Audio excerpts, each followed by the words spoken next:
by the military-industrial complex.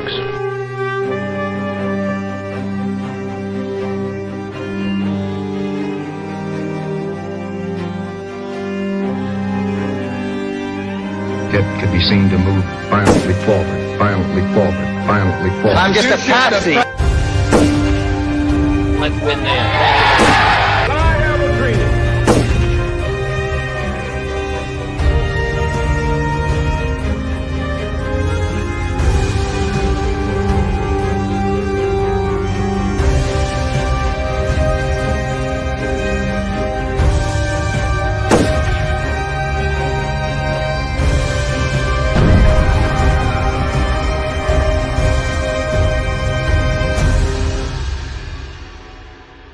I said this once or twice, but it bears repeating.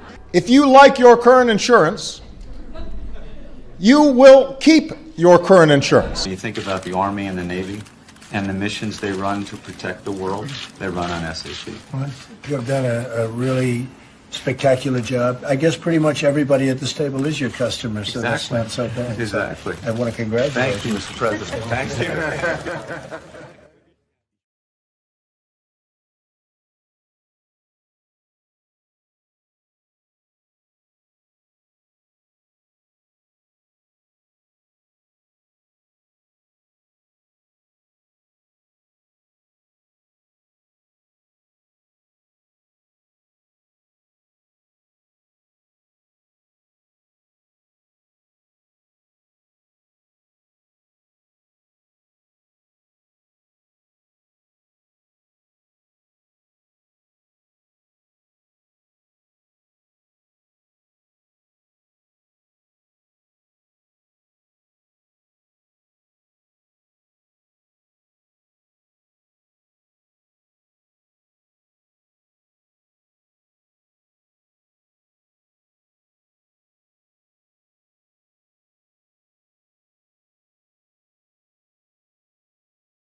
How about now? Can you hear me now? Oh, Deborah gave me a 5 thumbs up before I left. Deborah says still no audio.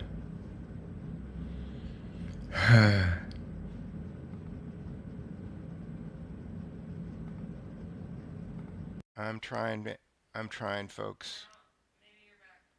Am I back? 5 by 5. Sergeant Stadenko, thank you.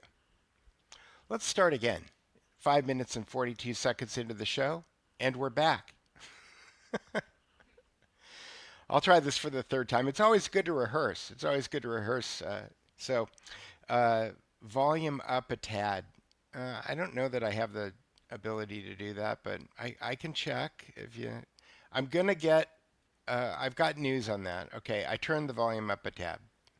There you go. You might have to turn your volume up a tad. Here we go. And we're back. Let's do some housekeeping. I'm still living in a month-to-month furnished apartment, but it looks like the insurance company is going to make me whole.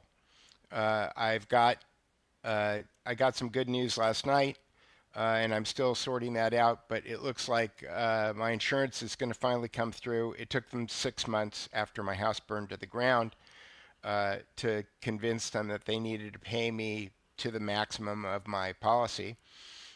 because I literally lost everything that I owned. And it seems that now that I got the state of California involved in it, that they're coming around to that realization themselves. So that's all good news.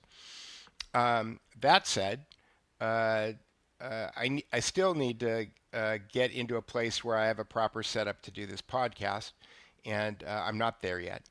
But and then I won't have audio problems. I lost my mixer, I lost my microphone. I actually lost 2 mixers and a bunch of headphones and audio gear and all of those other things that actually make this show a capable thing.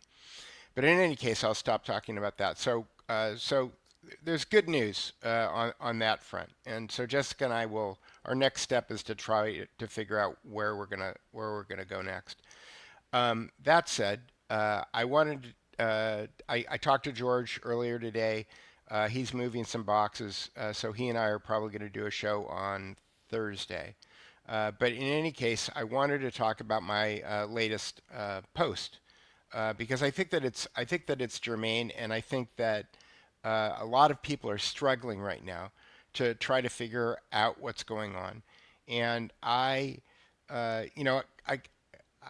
been running down this epistemological warfare road, and I lose a lot of people because the word epistemological is a big word, but it essentially just means how do we know what we know. And I asked myself a question. Somebody said pitchfork with a scope. Yes, I need to get a new pitchfork with a scope. So I found my pitchfork in the rubble, by the way. It looks like this. It looks like a creeping hand. I may go grab it next time I'm up there. But anyway, Agent Orange says, I'm pretty interested in recovery from the fire and the issues associated. Well, I can talk about that for a second. It's interesting because Nextdoor is probably like one of the worst social media apps out there in the world. And it's curious because there's a whole group of people from the Pacific Palisades on Nextdoor who are, they're falling into the mind control, the Palisades strong. They don't want to believe that this was done to them. They want to believe that it's climate change or it's kids with fireworks or some other nonsense excuse. But there are a few people on Nextdoor, and I've tried a slightly different approach on Nextdoor to, instead of making broad statements about things, just asking people questions and comments, and then putting links to articles that I've written to kind of lure them out of that incredibly charged environment on Nextdoor. And so I think that, there's 2 or 3 people that I've connected with on Nextdoor who I think get it. Like, I think that they understand, hey, this probably isn't necessarily an accident. And so people are coming around a little bit. On the 4th, there's always a big parade in the Pacific Palisades, and the Palisades Parade Association announced that they were going to do something on the 4th of July, and I thought, there's no, it's like, it would be like doing a parade in Hiroshima, and the last vehicles that are always in the parade are always the fire trucks. And I can tell you right now that there's no love lost between me and the Los Angeles Fire Department at this point. They stood down. I ran into them on the 8th, within a couple of 100 yards of my apartment building that was still smoldering, and they asked me for directions. They were half a mile from their fire station, and they didn't know where they were. And I took a picture of them when they asked me the question. So there's no love lost between me and the Los Angeles Fire Department. And I couldn't imagine them driving down Sunset Boulevard and having people cheer. Like, I just can't imagine. And in fact, if I was a fireman at Fire Station 69 in Pacific Palisades and I could take an early retirement right now, I'd probably be looking at that because, I don't like those guys. They let me down. They let my entire town down. And I don't really care what their excuses are. If they were ordered to stand down, it's always the guy in the movie, right? Who gets ordered to stand down, who says, "Damn it, boss, I'm not going to do it. I'm going to go save these houses." Those are the kind of guys that I was looking for. They didn't show up. They weren't there. So anyway, yeah, Agent Orange says Lahaina 2.0. Yeah,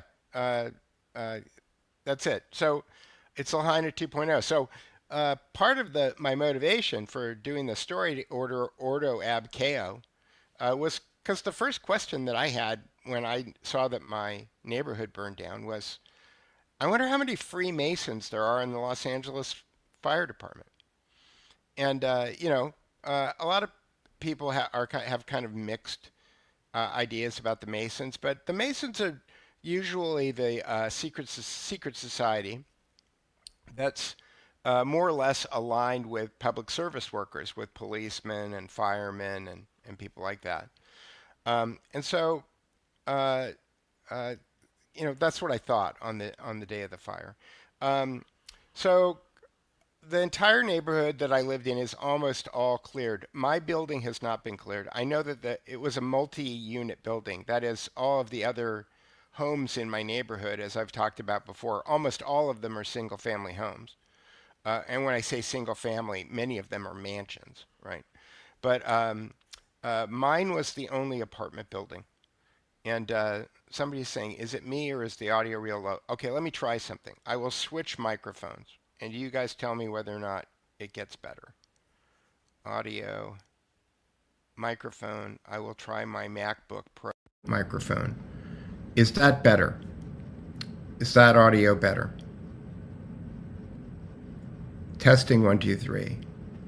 Anyway, I'll continue talking. I can move my microphone up. Yes, it's better, or yes. You have to give me some context, Chinese character person. Anyway, hopefully that's better for everyone. GT3 says no. Someone else says much. Say again? Someone says better. Some say no and some say better. All right, some say no, some say better. Okay, louder with a touch of reverb or echo. Yeah, because you can hear it's this microphone down here instead of this microphone up here. I'll get it fixed. The insurance company is going to make me whole. I'll get it fixed. Anyway, Ordo Ab Chao. Ordo Ab Chao. I'll pull this up. Why did I write this article? And I'm trying to simplify things for people. One of the things that I've noticed, and I've been writing about epi-war, which is my shortened version of epistemological warfare, and baffle-gab. Baffle-gab is the idea of making things seem more complicated than they really are, in a way that makes people who don't have a domain expertise in the subject that's being discussed feel or think that they're stupid or aren't smart enough to figure out what's going on. I think that this is a strategy, and I think it's a strategy that's hundreds, if not thousands, of years old, and it is part of the epistemological warfare playbook. And I started off with this Ordo Ab Chao because this is the cover of. Let me see if I can make it smaller and fit it on the screen here. This is the cover of Albert Pike's Morals and Dogma, which was a book written by the highest 33rd degree Freemason, the Grand Commander of the Southern District, Confederate General, and General co-conspirator with the English Empire to overthrow the United States of America. And this is the cover of his book, and it has the motto on there of the 33rd degree Freemasons, which is Ordo Ab Chao, which means order out of chaos. And I was doing some research, and when you start to dig into the Hegelian dialectic, which is commonly sold as thesis, antithesis, synthesis, you find out when you dig into it that Hegel didn't actually ever say it. He wrote something that was similar, And a guy who was one of his students, Fichte, picked it up and attributed it to Hegel. But hang on, yeah, Douglas Reed, I'll just star that. So Hegel didn't really say it. And what I started thinking is, and then later on David Icke reframed it as problem, reaction, solution. And as I started to dig into things like dialectic physics or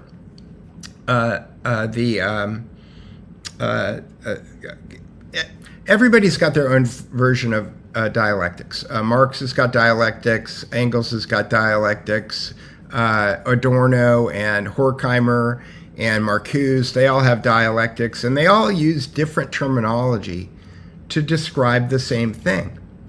And I was kind of making lists of all of these things, and I realized, why would a bunch of different people use a bunch of different terms to describe the exact same phenomenon? And it occurred to me that the reason that you would do that is because you don't want people to know where it comes from. You want, in every different discipline, you're going to give it a different flavor, or you're going to give it a little bit of a different terminology, so that people don't go, oh, that's the Freemasons, or whoever the people are who control the Freemasons, the Illuminati. That's, Fritz Springmeier calls them the Illuminati. You don't ever want people to be able to come back to a single source as the originator of the idea. So what you do is you change the terminology over and over and over again in all of these different disciplines. And so that was kind of my motivation for writing this article. And as I got into it, I remembered, Rahm Emanuel famously saying, never let a serious crisis go to waste. And I'm not going to play this right now because I'm not convinced that the audio is going to work. But I started thinking, well, isn't that the exact same idea? Aren't these always the exact same idea? And then I started thinking about that. Like, this is the cover of the 33rd Degree Freemason Handbook, and this is a bronze plaque. I took this picture. This is a bronze plaque that is on. This might be the Federal. Is there a Federal Reserve Bank in Nashville? I shot this picture in Nashville. Somebody in the chat can tell me. Okay, but I was walking down the street with my friend Phil. He won a radio contest, and we got tickets to the Country Music Hall of Fame or the Country Music Awards in Nashville. And we were walking down the street, Broadway, I think it's called, in Nashville, or we were heading to Broadway. And we walked by this building, and I just shot a picture of this. And this is a bronze plaque, okay? And this, famously is also on the back of all of our $1 bills. So this is a pretty ubiquitous symbol. And it's on the side of buildings. And guess what? It looks exactly like the top, although it's interesting because in this book cover, the 33 is in the triangle with the glowing around it. And so does that mean that the people who are in charge at the top of the pyramid are the 33rd degree Masons? I think so. I mean, that's what I would guess if I had to, and make it a little bigger for you. So, if I had to guess, again, and part of the intent of this article is, I don't have hard empirical proof for a lot of these ideas that I'm selling in this article, but I have a lot of hard visual proof. That is, this thing looks exactly like the cover of the book. So what are they telling us when they do that, right? Likewise, I did this article a few weeks ago. Rituals in Plain Sight. Again, if I've got an article that I've written that I think is kind of tangential to whatever it is that I'm writing about, I just tried to put it in there so that you can click on it and you can go to it. And this is an article where I took 4 pages out of Michael Hoffman's Secret Societies and Psychological Warfare, and I translated it into English. because Michael Hoffman speaks on a erudite level that I believe is above the heads of most people. I know that it's above my head a lot, and it's one of those books where I have to run my finger across the words as I'm reading them in order to make sure that I get all of the understanding of whatever it is that he's talking about. But in this Rituals in Plain Sight article that I wrote, Michael Hoffman talks about this idea of truth or consequences, which is that it's part of, for the sake of argument, we're going to call them the Illuminati today. What the Illuminati do, and the Illuminati are a subgroup of the Freemasons who infiltrated the Freemasons in 1776, according to things written by Adam Weishaupt in Germany. So the Freemasons, they had their agenda, they're taking over the world agenda, and then the Illuminati had their own agenda that was separate from the Freemasons' agenda, and so they were roughly aligned, but the Illuminati had a different idea, and so the Illuminati infiltrated the Freemasons. This is the way that Adam Weishaupt tells the story. But they, in their way of doing things, in their standards and practices, let's just say, they like to tell people what they're doing because, as Michael Hoffman points out in this article, they get more power if they can tell you what they're going to do and get away with it, because that lets them know that the next time they want to do something even grander, that they'll be able to pull it off. So that's what this article, Rituals in Plain Sight, is about. So let's go back to the other one. So I talk a little bit in the first section about the genesis of epistemological war, and a lot of people think, the woman on Nextdoor thinks that all of our problems started a decade ago, or, but you could, honestly, I believe that the United States of America fell to the Anglo-Dutch oligarchy on December 24th, 1913, when the Federal Reserve Act was passed. Because I don't think that the United States would have ever fought in World War I. I don't think World War II would have ever happened if the Federal Reserve Act hadn't been passed on December 24th, 1913. So, you could say, as far as America is concerned, that, the British oligarchy finally regained control of North America, essentially total control of North America on December 24th, 1913. But going back before that, they took control of Great Britain, or I guess it was Britain at the time, with the Glorious Revolution. And, if you want to go back before that, you can keep going back. You can just go from New York to London to Amsterdam to Venice to Rome to Greece, probably back to Babylon, right? But we only have really good records back to like ancient Greece, and in ancient Greece, Alexander the Great and Philip of Macedon were promising people freedom and autonomy in order to get them to line up and fight with them. And then when the Romans came in and took control of Greece in 160 BC or 190 BC, 196 BC, the Flaminists, the Roman general, said, no, we're not going to do freedom and autonomy anymore. The word that we're going to use for the permission that you have to do what you want to do is liberty. And liberty, as I've talked about often on this show, is freedom that is granted to you by somebody who has more authority over you. So, and there was a little bait and switch going on with the American Declaration of Independence and then the Constitution, because in the Declaration of Independence, the claim is that we get our rights from the laws of nature and nature's God, and in the Constitution that kind of all disappeared, and your rights came from the federal government. So language winds up becoming very important. Definitions of words like freedom and liberty wind up becoming really important. And the manipulation of how those words are used and what those words mean is a form of epistemological warfare. How you know what your rights are, okay, is based on the definition of the words and the way that those definitions are enforced, in this case by Roman legions, in the case of Greece.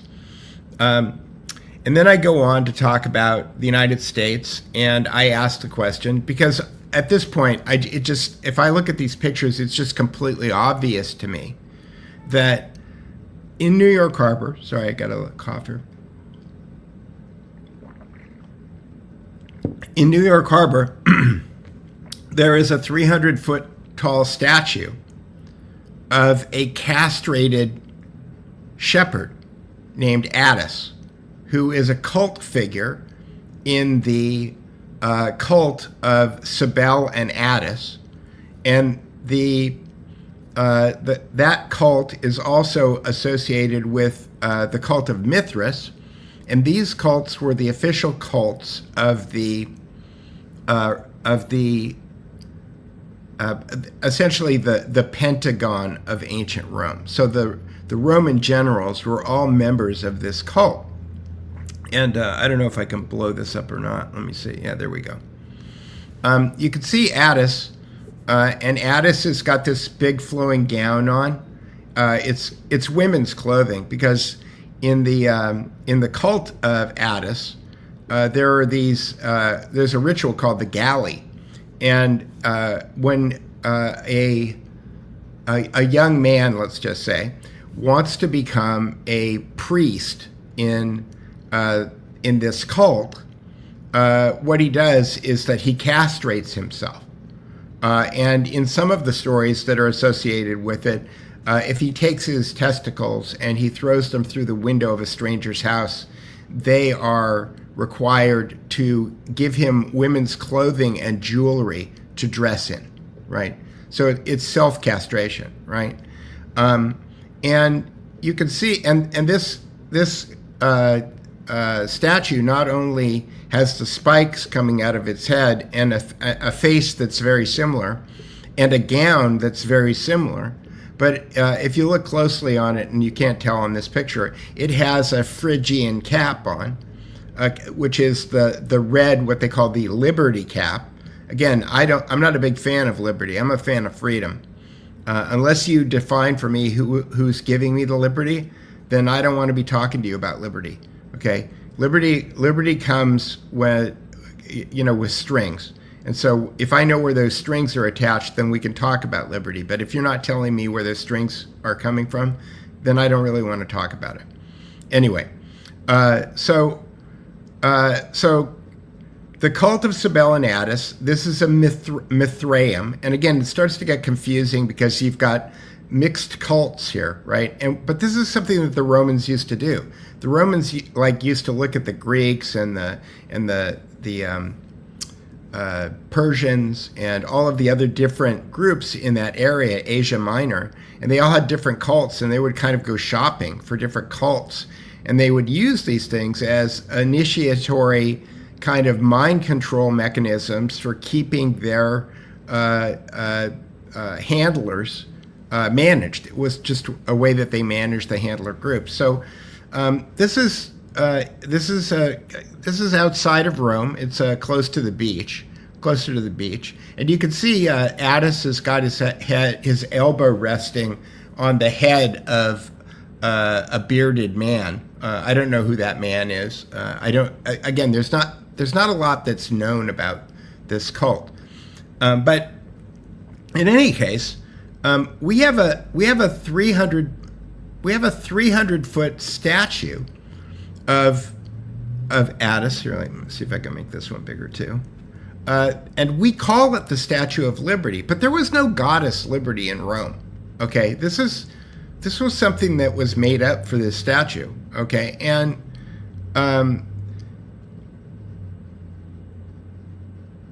my wife told me this morning that the plaque that's on the bottom of this statue that says "Bring me your whatever. I can't even remember what the quote is.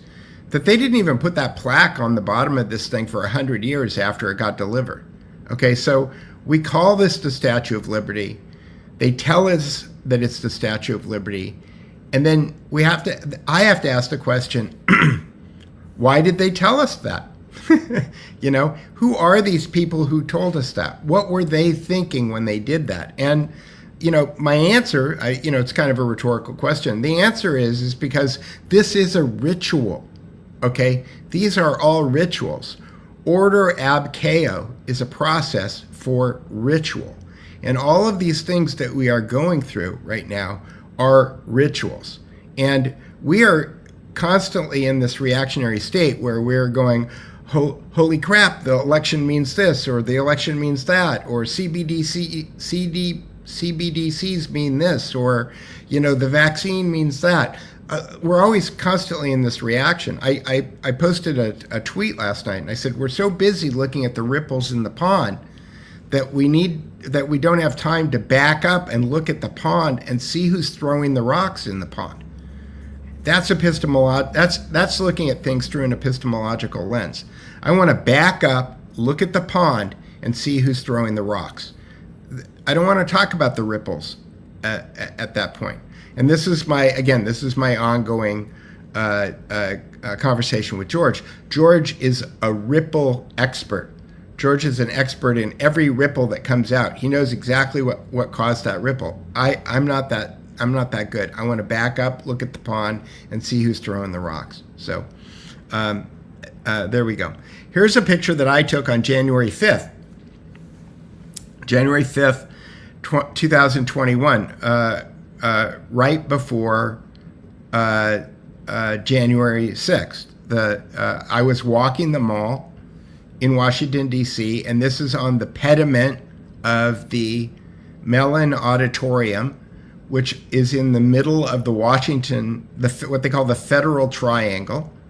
And I believe this is the headquarters of the globalists, because I think that they need a place that's close to the U.S. Capitol and close to the White House that's not the U.S. Capitol and not the White House. This is supposedly Columbia, the patron goddess of the United States of America. Here's a question that I have, an epistemological question. How is it that the United States of America has a patron goddess? Who decided that? And somebody will say a committee. They got together this committee and they had a culture. It was about culture. But very often you find out that there's no minutes for any of these committees, or there's no paperwork. I'd love to go into the National Archive, and I'll get to that in a second, and see if there are any kind of, having been in business for decades, any requests for proposal for the artists involved in this. But this is clearly a man with boobs, and as my friend who pointed it out to me in the first place showed me, there are many naked figures. You can see this naked man. He's covered up with or boy man. He's covered up with a fig leaf. He's completely naked.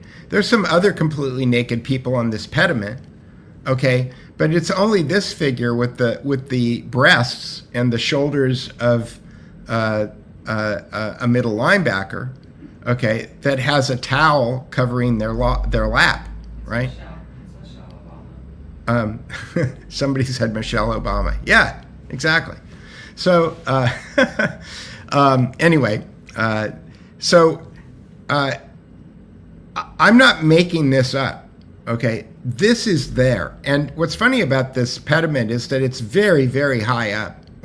You really have to be across the street and looking up at it, because if you're walking on the sidewalk in front of the building, you don't see this, okay? But it's looking down on you, okay? So then the question winds up becoming, how is it that we're putting hermaphrodite, what my friend said when he pointed it out to me, he said, look, it's Baphomet.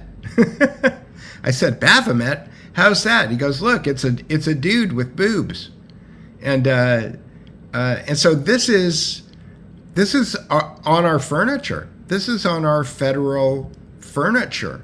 Okay, this is a government building. It's interesting too. If you look closely, it's not really marble. I think it's cast concrete, which kind of goes with that that style of kind of wham bam thank you ma'am architecture in the 1930s when they were doing this. But the other thing that comes to mind is, Hitler, when he was talking to Albert Speer about building the Third Reich, he said he wanted to build a Reich that would last 1,000 years. If you're building a Reich that would last 1,000 years, you make this stuff out of marble, right? This isn't marble. I think it's cast concrete. And you don't use cast concrete when you want to create something that's going to last 1,000 years. You use cast concrete when you want to make something that's going to last 200 or 300 years. So that was just somebody said polymer. Yeah. All right. So going back to this. Here's a again. This is another picture that I took of the Washington Monument. If you do some digging on obelisks, the lore that goes with obelisks, kind of universally, like where do obelisks come from? There's all of these different myths from all of these different ancient societies, and it's the detached penis, it's the dismembered penis of some fallen god. That's what the obelisk means, okay? And so then you have to ask yourself the question, how is it that in front of, this is on the mall of the U.S. Capitol, how directly in front of St. Peter's in the Vatican, and in London, in something that they call Cleopatra's Needle. There's actually a lot of these in England. How is it that we have monuments to dismembered penises all over the world in these centers of power? Okay, and why don't we ever ask those questions? And why don't we have the answers to those questions? So the question is, how is it that we know that? And one of the things that I particularly didn't like, and I didn't know any of this stuff when I took this picture, okay, but one of the things that I particularly don't like about the Washington Monument is how small all of the state flags are compared to it. Because it's like, this is the giant penis, okay, and it is going to dominate all these tiny little flags that are represented as the flags representing each one of the states in the United States of America. So how is it that we have these penises all over the world? Okay, here's this one's particularly creepy to me. Okay, this is in front of the U.S. National Archive, which is where George, for the first couple of years that he was doing his show, he spent a great deal of time at the National Archives. I'd love to go into the National Archives, and like I said, I'd love to look up, if anybody's in Metro DC, I want to know if there's requests for proposal or contracts for any of this statuary, because I want to know who put together the creative brief calling out the specifics for each one of these. Yes, here we go. Rupert says Osiris. There's a couple of them. But Rupert says Osiris chopped into 14 pieces, put together again by Isis. But the 14th penis was missing. And so Isis made a penis out of stone and mated with him. And then Horus was born. Okay, so this is a cult of Isis thing. The obelisks are a cult thing. It's like if the Christians put up a giant crucifix someplace, you'd know what that is, right? Because we know what the Catholic Church is and we know what Christianity is, but they put these obelisks up and they go, oh, it's just an old thing that people do, right? No. Why would you put that up if that's just an old thing that people do? If you didn't have some kind of rites or some kind of ceremonies or some kind of belief. We're talking about beliefs here, okay? These things indicate a belief, okay? Jason Key says obelisks were used as sundials and references at night. Yeah, they had multiple uses. Yes, that's true. And there are people who go around and mark where the shadows of those things are at different times. Anyway, this statue is in front of the National Archive. And this statue has a really odd inscription on it. Okay, so in one arm, again, this is hermaphrodite as far as I can tell, because it definitely has, what's Taylor Swift's boyfriend's name? Travis something. It definitely has his body with her boobs, right? So this is, you've got Taylor Swift and her boyfriend all in one in this statue. And in its right arm, it's holding a baby, and the baby is wrapped in a sheaf of wheat. Like the baby is being harvested, right? And in the other arm, it's holding an amphora, which is a Greek vessel that you would put water or oil in. And you can't really see it in this picture. I'm not sure that I can blow it up. But if you go to the website, go to this, thedukereport.substack.com, and you'll find that... and I just realized I have the wrong background set up on my show. Anyway, if you go to the thedukereport.substack.com and you take a look at this, you'll see that there's a snake above the amphora. And again, my question is, how is it that the federal government of the United States of America thinks that putting this statue with this slogan, or this, here's what's written underneath it. It says, "The heritage of the past is the seed that brings forth the harvest of the future." Now, on a audio cut, I'll check my mic. Audio. Can you hear me? Can you hear me?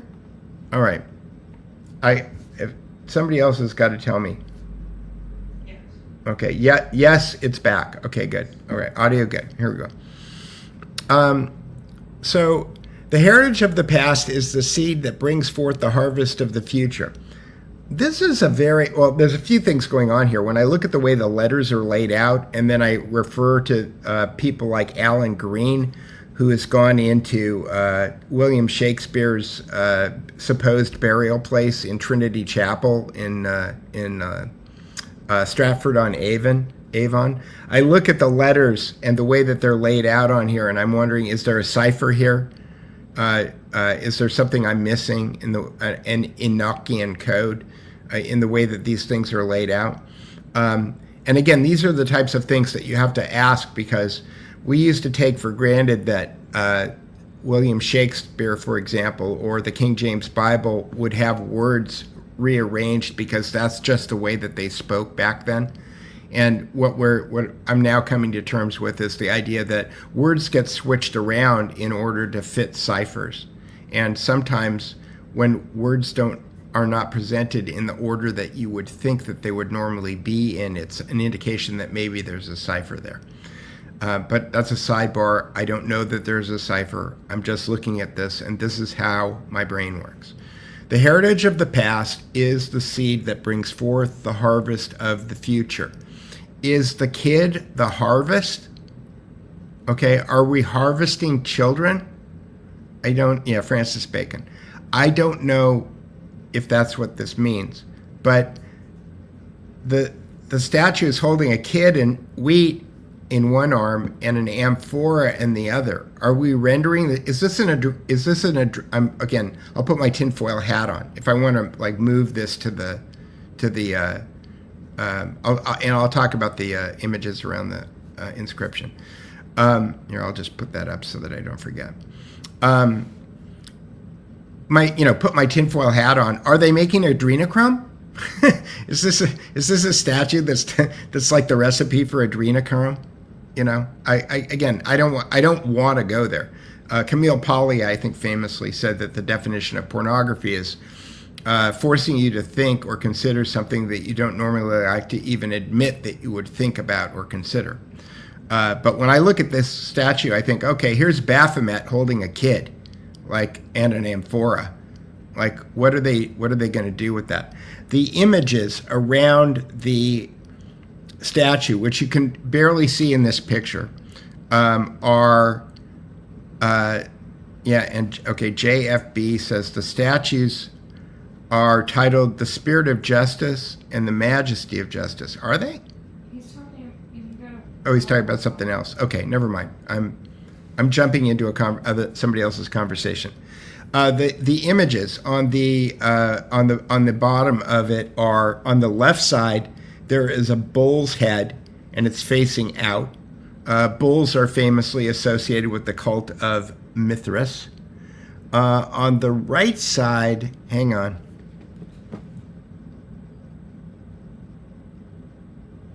On the right side, I believe it's a horse, but I could be wrong, and I'd have to go look at it closer.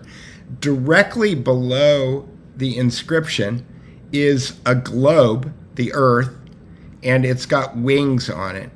And that symbol, I've seen variations of that symbol associated with the National Recovery Act.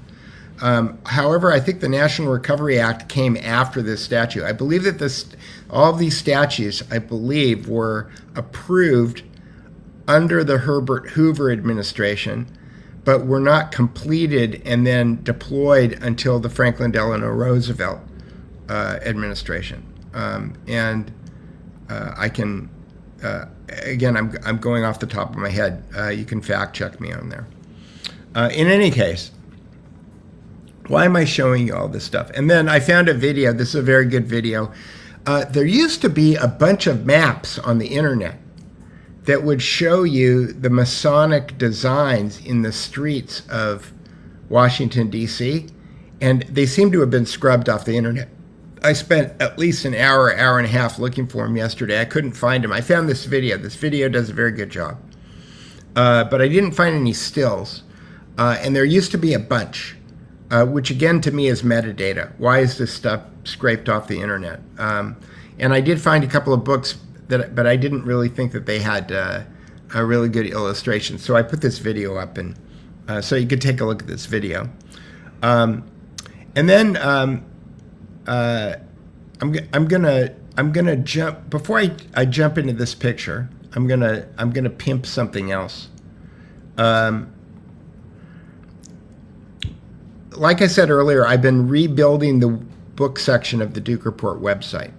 And one of the things that I have been doing, I discovered that you can drop entire books into Notebook LM, which is Google's AI podcast building application. And it creeps my wife out.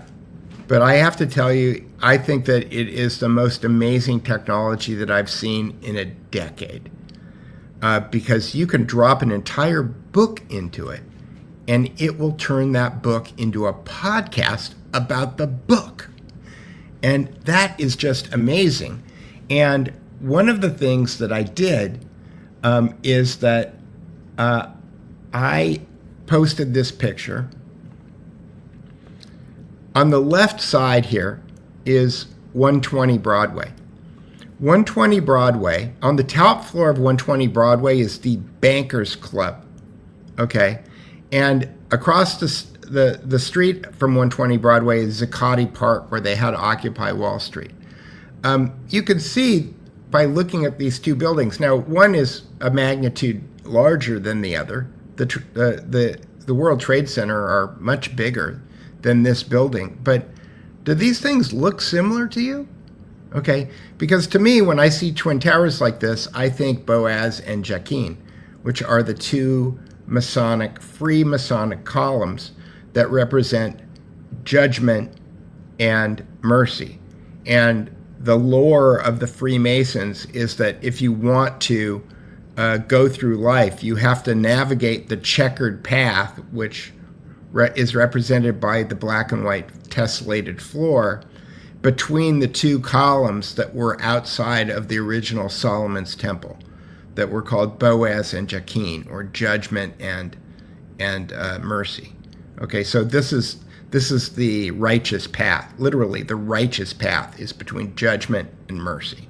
Okay, and it's replicated in the Twin Towers, which they brought down. Now, in the lore of scapegoats, what you do is, a lot of people always hear this term scapegoat, and they think that there's one goat.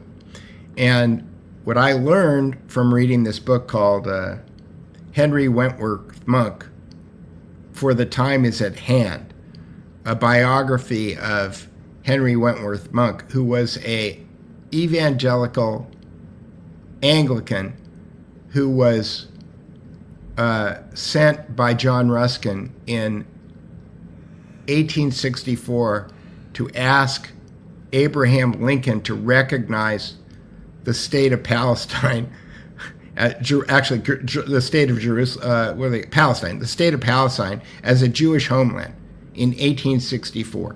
So anybody who tells you that Zionism started after World War II, like, they don't understand that.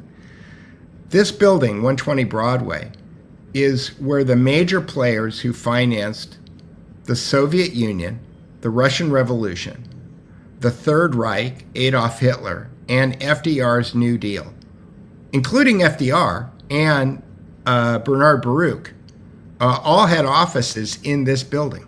Okay, so yeah, ITT, yeah, and yeah, there are so many people. So why am I talking about all this? I'm going to jump back to this. If you go to the, okay, so I think I'm almost to 100. I almost have 100 books rendered as podcasts in this playlist. Hang on, I've got to share this tab. Here we go. I have almost 100 books. And if you scroll down and you go to the, I think it's near the bottom, Anthony Sutton's Wall Street Trilogy. The lines we've been taught to draw between seemingly opposing political... I don't know if you can hear that or not, but... Could you hear that when I played that?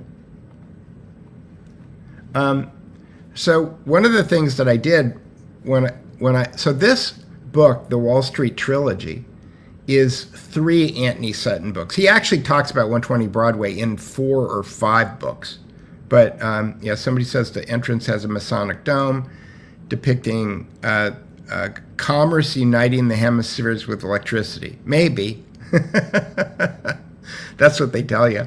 The dome is there, and what I've learned from reading all of this stuff and looking at all of this stuff is what they tell you is just what they tell you. I'm not sure that that's what it actually means or not. It might mean that, and it might mean something else also. Anyway, the point is because 120 Broadway is mentioned in all 3 books, when I wrote the prompt to build this podcast, I said, make sure to feature 120 Broadway and don't let any of the references, get lost. And this podcast that I created that is 55 minutes and 30 seconds long does a better job of telling the 120 Broadway story than any book that I've read. It does. Anthony Sutton is a great writer. He did all of the research, and he's very academic in the way that he presents it. This podcast is not academic. This podcast is entertaining. And if you can get past the fact that the people who are having the discussion are not real, and that's the thing that makes it creepy. If they were robots and they were acting like robots and treating each other as robots, it wouldn't be creepy. But they act human, and because we know they're not human, it makes it really, makes it creepy. That said, if you can get past the creep factor on this, Anthony Sutton's Wall Street Trilogy, the way that you find this, you can go to my Substack and you can click on the SoundCloud button on the top page, or you can go to thedukeport.soundcloud.com. And I've got 2 playlists that I've been working on. One is Revisionist History, and the other one is Mind Control. And I think that, here, I want to see. I'm glad that started, so I don't have to think about it. I will put them, as I get more books in there, I will organize them into different playlists. And there's one bug in the system, and that is that sometimes it will move from one podcast to the next, and there's no break in between. I haven't put any commercials in. I haven't put any asks for money. I probably should have. Maybe I will in the future. But the idea is that if you actually want to understand what the essence of this book is, and you don't have time to read it, I'm a big advocate of reading books. I've read most of the books that I've created these podcasts for. The other ones I've skimmed, but I owned most of them before the fire. And this will give you a really, really good handle on how the Bolshevik Revolution, how the Soviet Union, how the Third Reich, and how the New Deal were all funded. Like, what was the blocking and tackling, and what was the import of the building at 120 Broadway? Of course, I don't think anything like that exists in the age of the internet, because one of the things that the internet allows people to do is to do things like Zoom calls, where they don't have to all be in the same room at the same time. JFB says there's an entrance that has a mosaic dome depicting commerce uniting hemispheres with electricity. So there's that. All right. Again, when you see these two things together and you realize you can't really see 120 Broadway in the picture of the Twin Towers, but it's really just off the screen to the right, and it's literally a block away. And so the idea of the scapegoat, hang on, I think is the scapegoat my next one? I'll come back to that in a second. So this is a painting that was done by, what was the guy's name? William Holman Hunt. William Holman Hunt was another guy who went to Oxford with Henry Wentworth Monk, and they decided that they needed a painting in order to sell the idea of a homeland for the Jews in Palestine in the late 1850s, early 1860s. And so Holman painted this for Monk, and it's called The Scapegoat. And there's a whole bunch of, I was going to do a bunch more research about figuring out exactly what it meant, but the idea of the scapegoat is this. If you put all of the sins of a group onto the scapegoat, and you kill the scapegoat, and then but you're always doing them, and you always do two goats. One of them you kill, and the other one you release out into the wilderness. And so there's always two, right? And so when you see somebody like Lee Harvey Oswald or James Earl Ray or Sirhan Sirhan or this kid in Butler, Pennsylvania, which I believe is a multi-layered thing, right? Then you're always paying attention to the one that's massacred, and you're not paying attention to the one that they've let walk off into the wilderness. So why am I talking about this? Because I think that that's what you've got here. I think that these two buildings. Now, here's another thing, another piece of metadata. Who owns both of these buildings? Who owned the Twin Towers, and who to this day owns 120 Broadway? JFB? Come on, JFB, you know. You know who owns this building? Is he looking it up? Larry Silverstein. Larry Silverstein. Yeah, there's a Judas goat, but this is not a Judas goat. This is a scapegoat.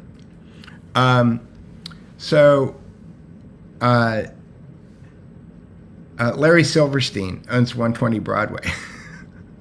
Which again, when I found that out, I was just going, oh yeah. Larry Silverstein, who famously doubled or tripled the amount of insurance that he had on the Twin Towers, a couple of weeks before the 9/11 attacks. Which brings us to 9/11. I think that just based on my research, again, this is a finger in the air.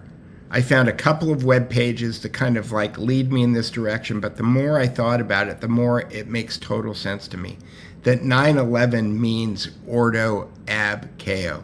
It means order out of chaos. And what are the things that kind of cemented this for me? It's this.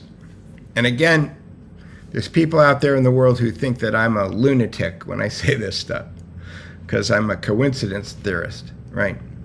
But Donald Trump's presidencies are 45 and 47. And 4 plus 5 is 9, and 4 plus 7 is 11.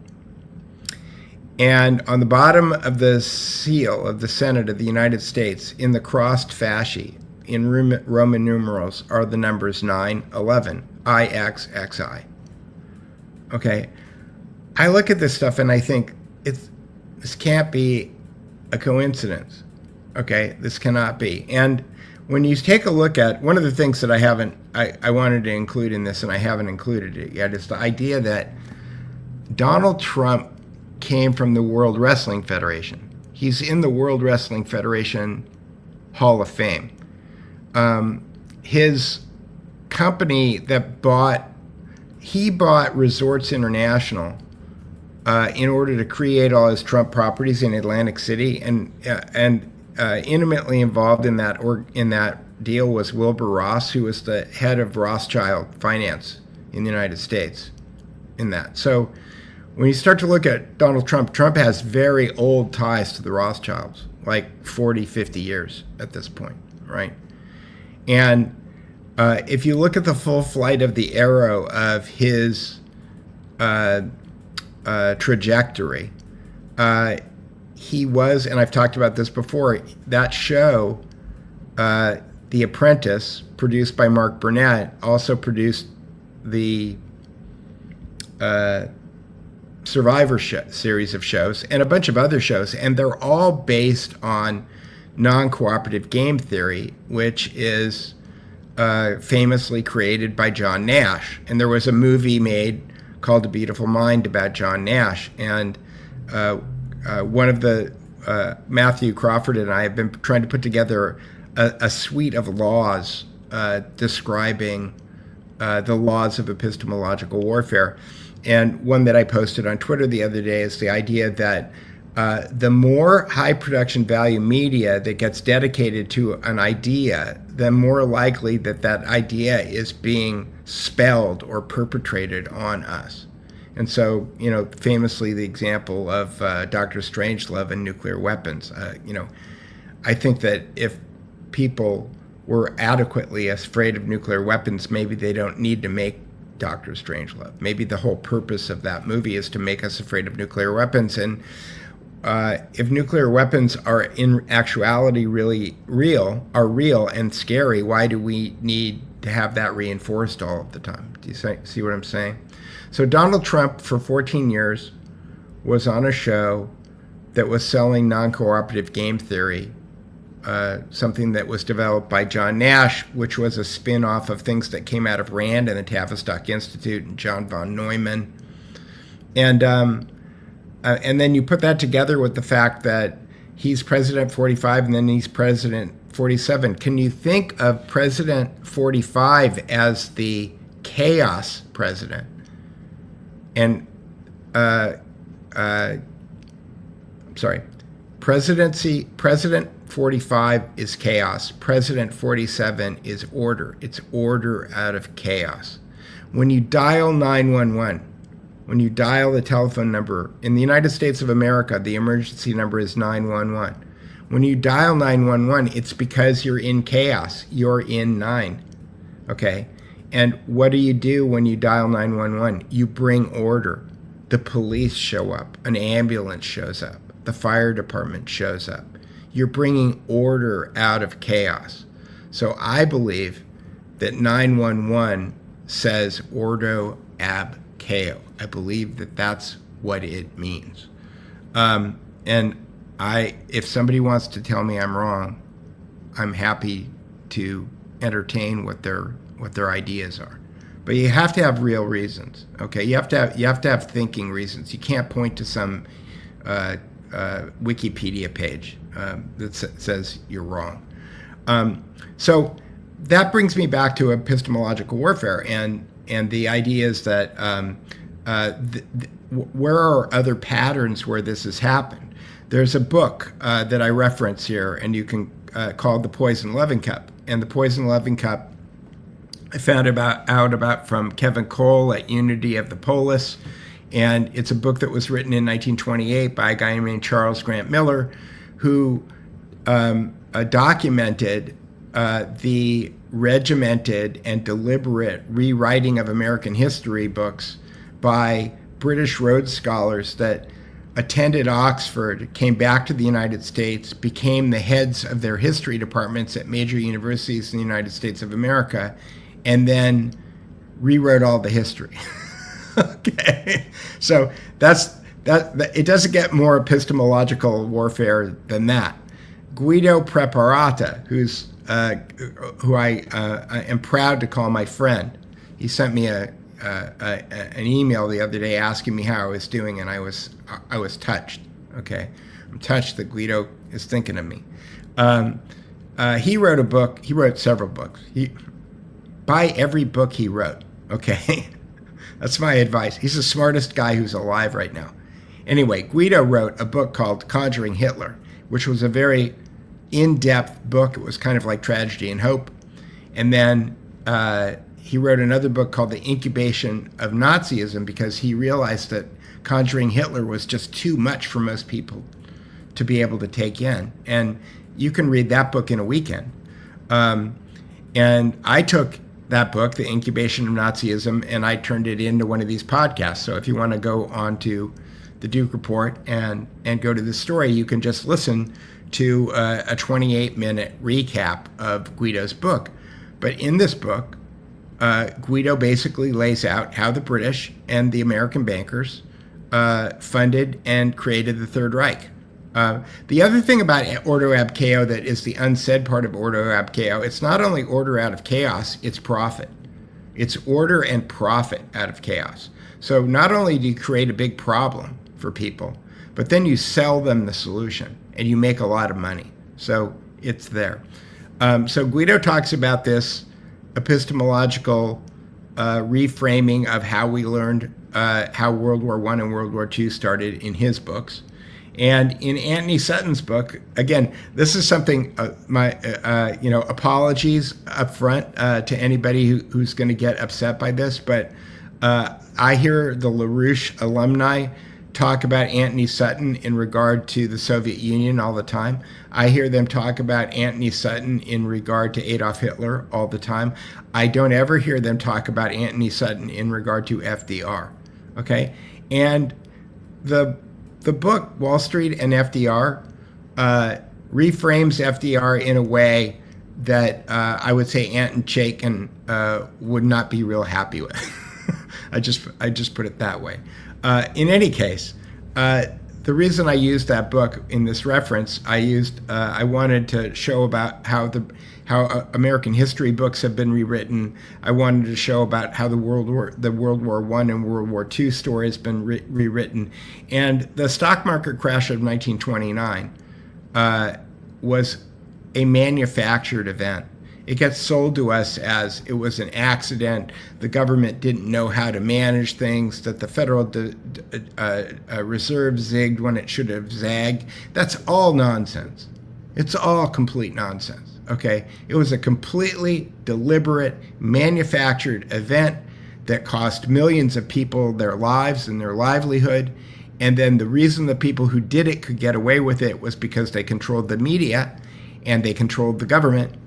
And because they controlled the media and they controlled their government, all of the people who became wealthy got away with it. They got away with it.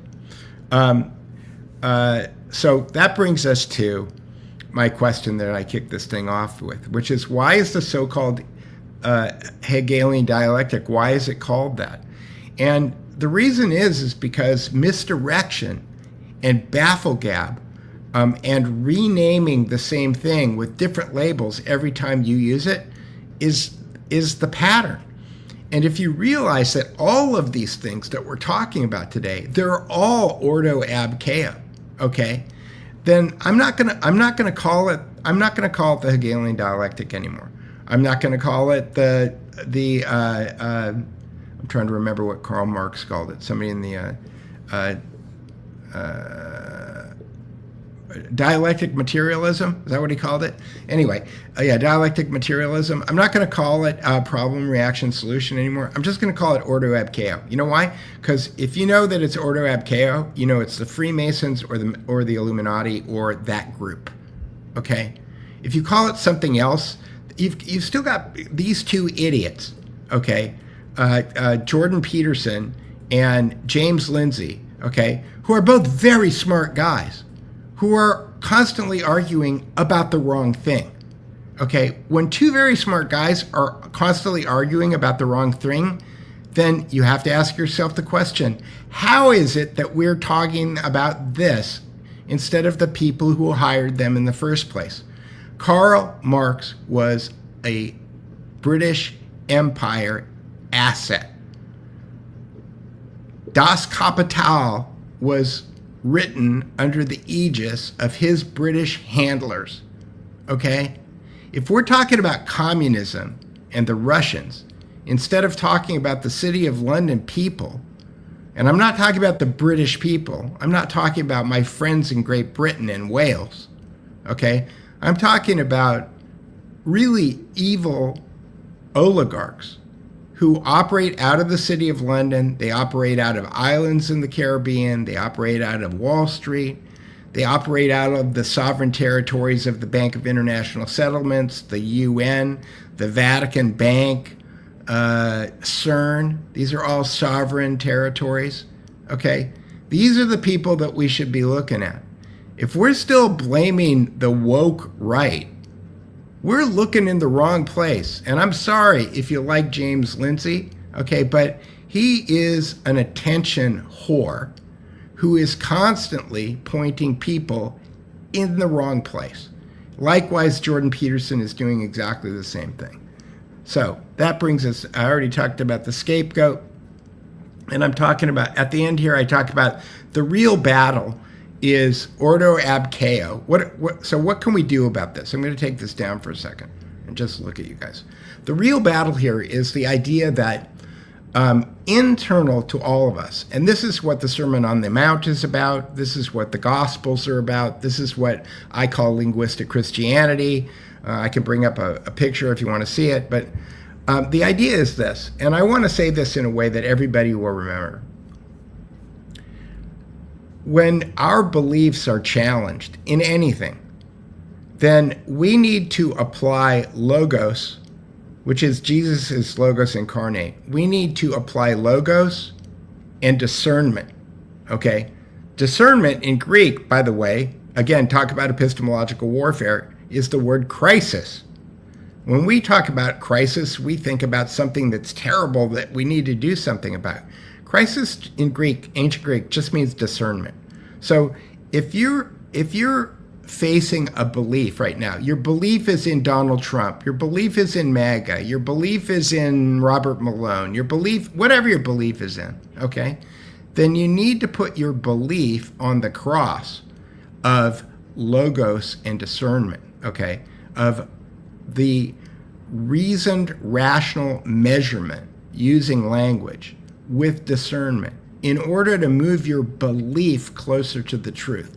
This is something that's internal to you, okay? This is something that you do in here, okay? It's not something that goes on out there.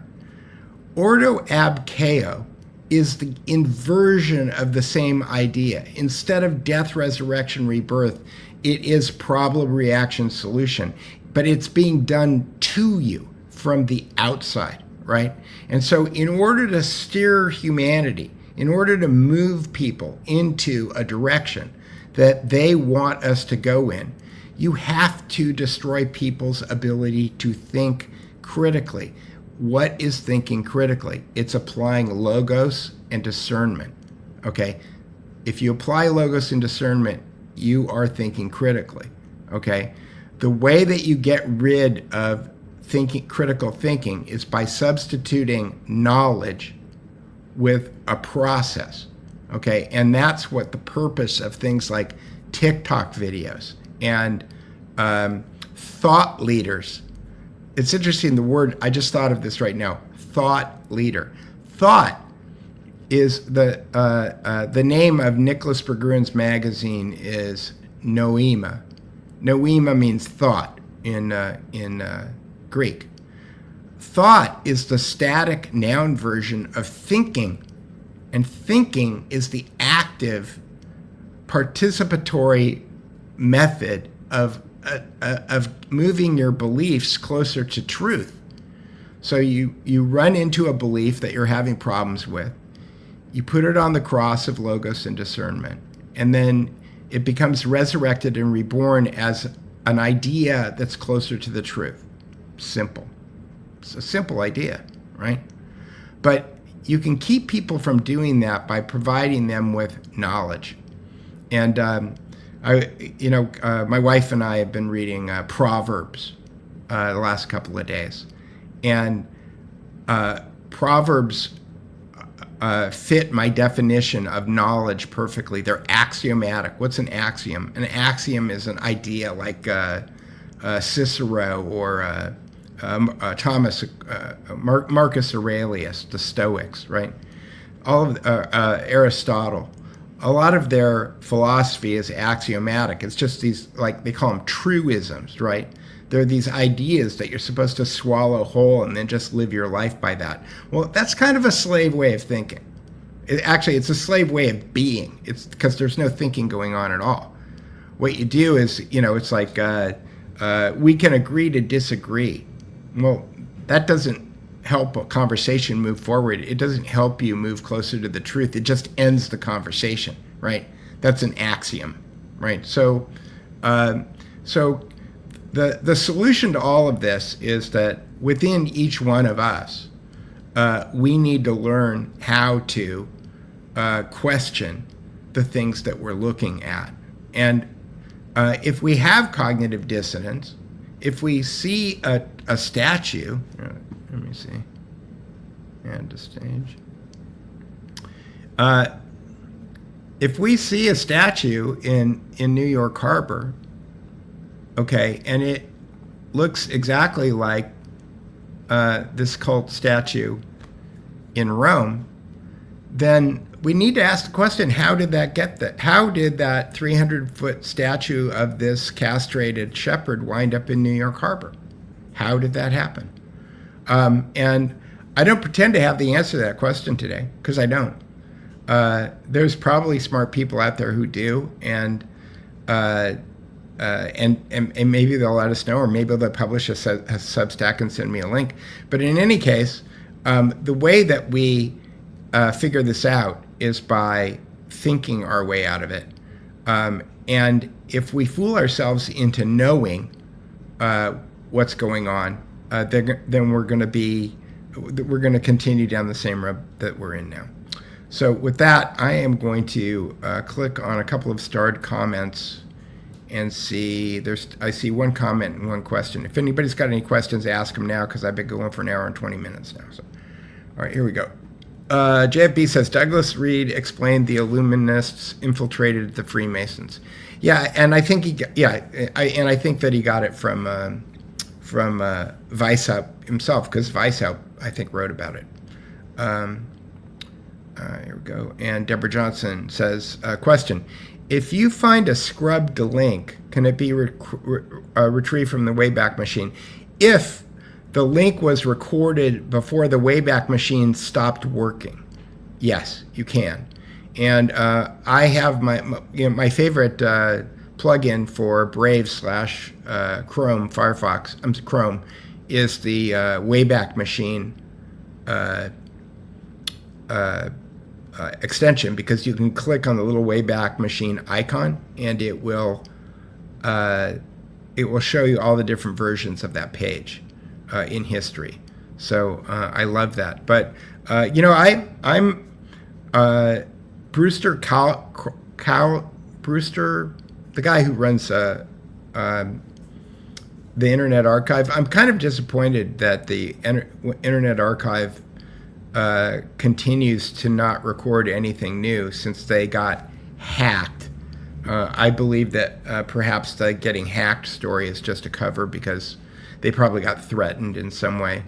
and got told that if they didn't stop scraping the internet, that bad things were going to happen. I don't know if anybody caught. I didn't really do too much follow up on it, but Candace Owens was talking this morning or yesterday about how she got a phone call from Donald Trump in February asking her to stop doing exposés on Brigitte Macron. For any of you people who are still hanging on to the "Trump is going to save us" meme, I hope he does. If somebody calls me tomorrow and tells me that he sent he had the Treasury send a $23 trillion coin over to the Federal Reserve Bank and told them that their debt is paid and we're not going to do business with them anymore, Congress is going to start printing money again, I would believe that he was going to save us, or he might save us. If he declared Citibank, Chase Manhattan, Brown Brothers Harriman enemy combatants, and the Council on Foreign Relations enemy combatants, and then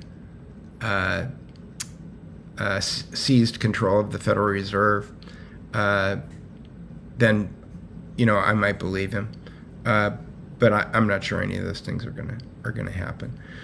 Cindy says Nancy Sinatra is playing Bridget. I think Nancy Sinatra is better looking than Bridget, but anyway, if anybody else has any comments, let me go look and see in other venues if I can see any comments. Well, not that. All right, all videos. I don't know. Say what, babe? There's no comments. My producer is telling me there's no other comments, so I've been going for an hour and 23 minutes. If you want to support my channel, if you've been hanging out this long. I'm sure all of the people that I'm talking to at this point probably are supporting my channel, but if not, if you go to thedukereport.substack.com and become a paid subscriber, that's a great way to support me. Otherwise, you can go to the same link and you can click on shop and you can buy a t-shirt, or you can click on the you can go to Amazon and buy my book, Stealth Power and the Illusion of Democracy, and or you can go to Buy Me a Coffee. You can go to buymeacoffee.com/The Duke Report, and you can support me there. Humble Mumble says thanks, and one person said, I came across a video giving history on the Statue of Liberty. Yes, on reference to nefarious reasons why the French gifted it, something like bowel worship. Yeah, I think it's Cybele and Attis worship, and it has something to do with the Mithraean cult. But there's not a lot written about it. It's all it's kind of a mystery. So, with that, I am going to say, oh look. My producer pulled this up. I don't know why she pulled this up, but yeah, if you're still here, God bless you. I really want it to be true, but in other words, I don't know. I'm confused here. I need to go because I've been talking too long. Thanks everybody. I will talk to you again maybe on Thursday with George Webb. And with that, hasta la vista. Bye now.